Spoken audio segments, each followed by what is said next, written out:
Salut à tous, bienvenue dans cette nouvelle vidéo. On va évoquer l'actualité du Paris Saint-Germain avec ce nouveau feuilleton Kylian Mbappé saison 4. Nono est avec nous, salut Nono. Salut Sacha. Alors Nono, du côté de QSI, on pense au limogeage de Luis Campos, la saga Mbappé combinée aux performances catastrophiques, des attentes de certains renforts signés via Monsieur Campos et Jorge Mendes, comme par exemple Vitinha ou Renato Sanchez ou Fabian Ruiz et d'autres joueurs, comme Hugo Ekitike aussi, est en train de conduire QSI à envisager le limogeage de Luis Campos. C'est une information tuto mercato en Italie. Moi, je pense que réellement, ce sera une bonne chose. Ce serait une bonne chose de virer Campos parce que quand même tu mets presque sur la liste des départs tous tes recrues de l'été dernier, c'est qu'il y a vraiment un problème. Et le copinage avec Jorge Mendes, là, franchement, j'aime pas trop tout ça. Ah bah Sacha, c'est plus le Paris Saint-Germain Football Club, c'est le Mendes Football Club. Et là aussi, un jour, on verra dans les faits divers Mendes et les millions et les millions et les millions d'euros. C'est incroyable cette pagaille dans le football actuel, c'est incroyable. Quant à Campos, Campos, je vais te dire deux mots, échec sur échec. Voilà, on recrute, on n'a pas d'entraîneur. Tu sais pas si les joueurs recrutés rentrent dans le profil de l'entraîneur qui va venir. Donc, comme d'habitude, tout à l'envers. On va dire encore une fois que je suis pessimiste, mais tu peux pas dire autre chose. Alors, Leonardo est toujours proche de la famille Qatari. Est-ce qu'un troisième retour est possible? Ah, ça, je sais pas, j'en doute quand même, parce que, comme on dit, jamais 203 peut-être, mais là, un troisième retour, ça se passait pas très bien la dernière année. Je serais surpris qu'ils reviennent quand même. Alors, des discussions sont en cours entre Bernardo Silva, Manchester City et le Paris Saint-Germain pour un transfert de Bernardo Silva au Paris Saint-Germain. Alors, Nono, tu avais vanté les mérites de Bernardo Silva qui. Tu pensais qu'il voulait venir absolument au Paris Saint-Germain, mais sa priorité c'était le Barça. Sachant que le Barça n'a pas les moyens, il se rabat sur Paris. Certes, il n'est pas contre venir, mais il préférait quand même le Barça. Alors, est-ce que c'est bien quand même de le prendre? Et surtout au prix demandé. On a entendu hier que apparemment Manchester City aurait demandé Warren Zaïre-Emery dans le deal Bernardo Silva. Guardiola pense qu'il peut le faire progresser et en faire un monstre au milieu de terrain. Voilà les dernières infos. C'est signé Fabrizio Romano. Ah bah je vais te dire, là je vais changer d'avis carrément, je vais passer comme on dit du coq à l'âne. Voilà, si on est le deuxième choix pour Silva, voilà, je change d'avis, je dis allez, on passe à autre chose. Voilà, il faut être le premier choix quand tu recrutes un joueur, il faut qu'ils aient envie, il faut qu'ils aiment le projet, voilà. Il ne faut pas que ça soit un choix par dépit, parce que voilà, je ne peux pas aller à Barcelone, je vais à Paris. Alors c'est pas bon, moi ça me plaît plus dans ces conditions-là. Alors, on va passer au dossier Lucas Hernandez. Alors, Paris voudrait se débarrasser d'abord de Levin Kurzawa et Juan Bernat avant de faire une offre pour Lucas Hernandez. Elle ne sera pas de 60 millions d'euros, elle sera de beaucoup moins. On parle de 35-40 millions d'euros. Il y a un journaliste allemand qui a parlé sur Lucas Hernandez et qui dit le fait qu'il ne se soucie que très peu du soutien que le Bayern lui a apporté pendant ses blessures et ses affaires judiciaires est très petit. Au moins, il collera parfaitement avec le club de mercenaires qu'est le Paris Saint-Germain. Il s'appelle Kerry Howe. Voilà ce qu'il dit Oui, voilà ce qu'il dit sur le PSG et Lucas Hernandez. Et a-t-il tort? euh, Honnêtement, a-t-il tort? alors, on va aller chose par chose. La direction du Bayern, ça fait des années et des années qu'ils nous tapent dessus. Bon, là, ils ont les boules. Ils ont les boules. Hernandez ne veut pas rester. Voilà. Donc, eux aussi, ils mangent la banane. Ils l'ont payé 80 millions à ce prix-là. Ça m'étonnerait qu'il soit revendu au même prix.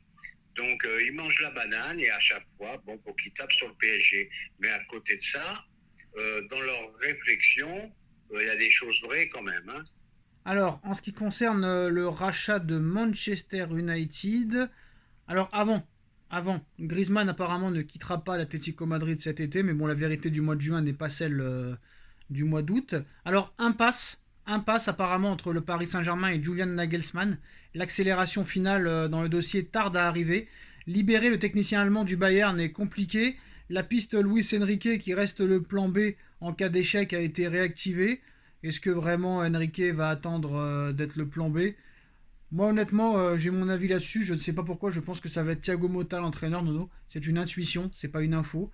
Mais le dossier entraîneur est compliqué, sachant qu'il y a presque 5 ou 6 joueurs qui vont déjà signer sans l'accord du nouveau coach. Donc Paris est en train de faire un mercato sans entraîneur. Et ça, c'est pour moi la première désillusion qui annonce une mauvaise saison l'année prochaine. Mais bien sûr, c'est ce que je viens de dire auparavant. Voilà, tu recrutes, tu sais pas si ces joueurs seront compatibles avec le nouvel entraîneur qui va arriver. Voilà, Nagelsmann, ça traîne, ça traîne. Bon, ben, peut-être qu'ils en ont marre d'être pris pour des pigeons. S'il faut encore payer 10 millions pour Nagelsmann, c'est vrai que ça fait un peu cher. Voilà, tu payes 10, Galtier s'en va avec entre 10 et 15. Non, non, non, non, non, Ça non, non, non, non, non. Galtier part avec 6. Faut pas commencer à dire des faux chiffres. C'est 6 Oui, millions. mais t'oublies, je Non, pense qu'il y en a un plus avec tout son staff. Hein. je sais pas, Je mais sais c'est pas 6 si c'est millions pour compris moi. avec le staff entier. Voilà. Ouais. Enfin bref, on n'est plus à 1 million d'euros près à Paris. 10 Nagelsmann, 6 Galtier. Voilà, pas d'entraîneur, on recrute. Et ben ça augure de mauvais auspices. Et bon, bah, Comment ça se fait très que inquiet pour l'instant. Comment ça se fait que le mec il vire un entraîneur et ils sont encore au Bayern? C'est pas normal ça quand même. Ah, bah, je sais pas, c'est les contrats qui sont tellement bizarres là maintenant qu'il faut vraiment être dedans pour donner son idée, quoi.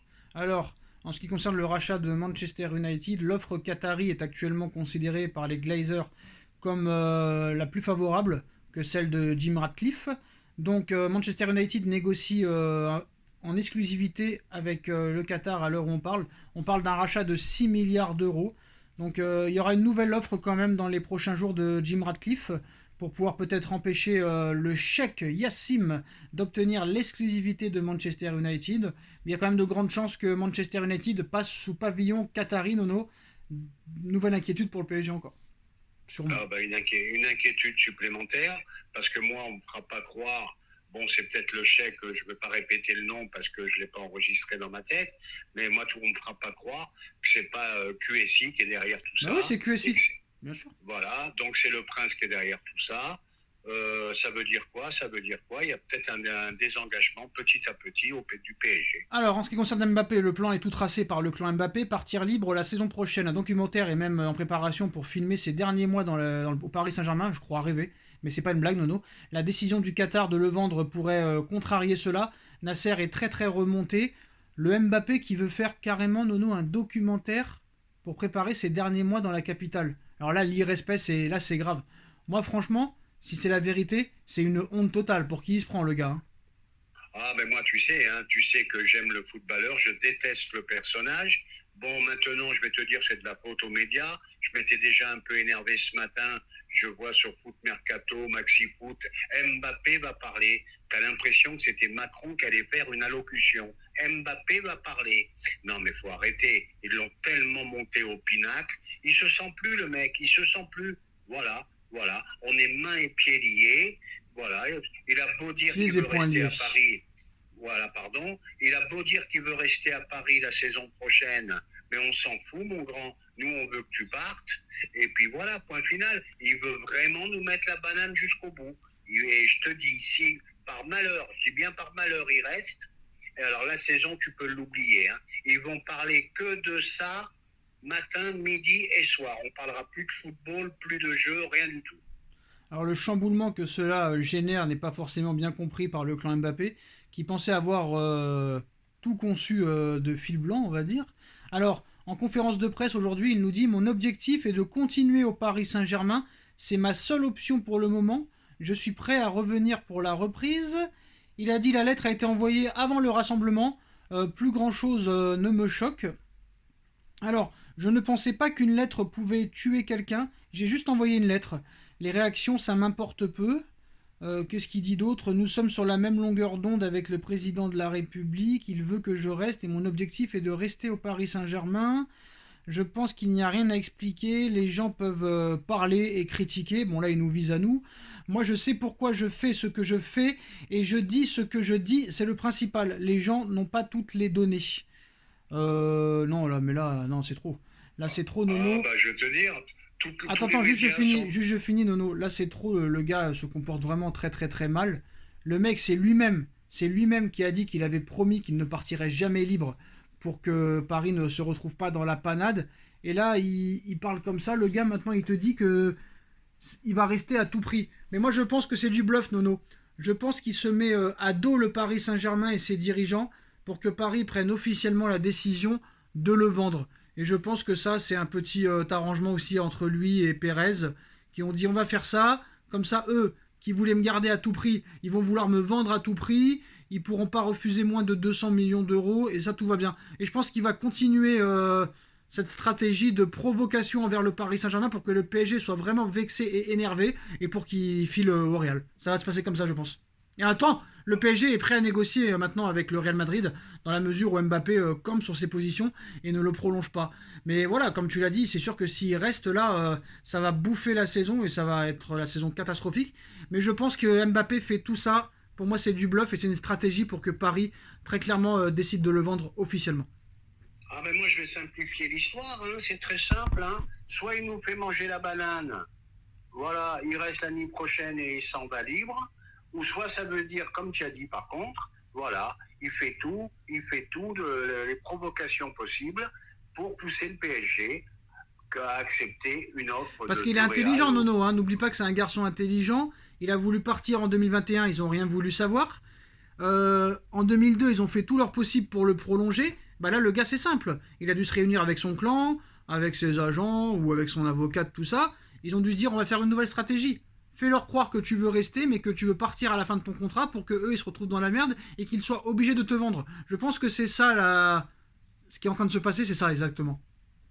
Ah bah, de toute façon, c'est lui qui décidera. Hein. C'est lui, dans cette histoire-là, c'est lui le patron. Malheureusement, c'est plus les dirigeants, c'est lui le patron. Il veut rester, il restera. Voilà. Il partira libre. Et ben, tant pis pour nous. On n'avait qu'à pas tout lui donner tous ses pouvoirs, tous ses pouvoirs.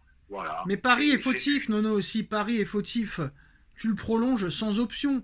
Enfin, si tu voulais le prolonger jusqu'en 2024, bah tu fais 2024, tu fais pas 2024 plus une voilà, année. mais tu sais Et qu'on en est plus, les tu prends la photo, spécialistes. Nono. Et en plus, tu prends la photo l'année dernière. Tu prends la photo avec le maillot 2025, alors que tu sais Ben, qu'il bien est. sûr, mais tu C'est sais qu'on honteux. est les spécialistes de se faire, de se faire troncher. Excuse-moi, je deviens Non, vulgaire. c'est ça. T'as le maillot 2025, t'as sa mère. Bon, ta mère, je me demande ce qu'elle fait là. Patronne du PSG, Bah, elle elle est agent aussi. maintenant. T'as vu, elle est agent de Ryan Ah, Cherky et en tout ça. plus, elle va être agent, alors Elle est on s'en agent sort maintenant. T'as vu, plus. elle est agent de Cherky. Elle est agent d'autres joueurs aussi. Ça y est. Ah, bah alors, ça sera le compagnonnage, le copinage de plus en plus. Qu'est-ce qu'elle connaît au ballon, cette femme? Je suis désolé, moi, j'ai rien contre elle, mais qu'est-ce qu'elle connaît au ballon? Voilà, j'en ai marre. Et puis arrêtez avec l'intelligence d'Mbappé. Il est hyper formaté, il est hyper conseillé. Allez, faut arrêter avec tout ça. Moi, je te dis, pour moi, le footballeur, oui, le personnage, non. Le football, Voilà. il a changé, Nono. Le football, il a changé. Eh ben oui, mais ben, tu vois, là, je le critique beaucoup, Riolo. Eh ben, ça devient de plus en plus côté style star comme en NBA. Voilà. C'est les joueurs, les patrons. Mbappé Voilà, le dit, Nono. Mbappé le dit. Le foot a changé. voilà ben, peut-être que c'est vrai, malheureusement. Eh oui, Nono. Il y a 10-15 ans, dans des finales de Ligue des Champions, on faisait 15 millions, 10 millions d'audience. Et là, on est battu le samedi soir en finale de Ligue des Champions. On est battu par le téléfilm de France 3. Donc ça prouve bien que le football est en train de s'enterrer, très clairement. Ah, ben, Sacha, avant le football était aux footballeurs, maintenant le football est aux stars et aux starlettes. Voilà. Qu'est-ce que tu veux que je te dise? La fin du monde est proche, Nono, parce que je pense pas que le football va continuer, parce que si l'Arabie Saoudite prend tout, la MLS et compagnie. Bref, donc voilà les dernières infos de ces dernières heures. Dites-nous en commentaire ce que vous en pensez. On like, on partage, on commente, on s'abonne. Et on se retrouve très vite pour une nouvelle vidéo. Merci Nono, merci à tous. Tchuss. Merci, Sacha. Tchuss.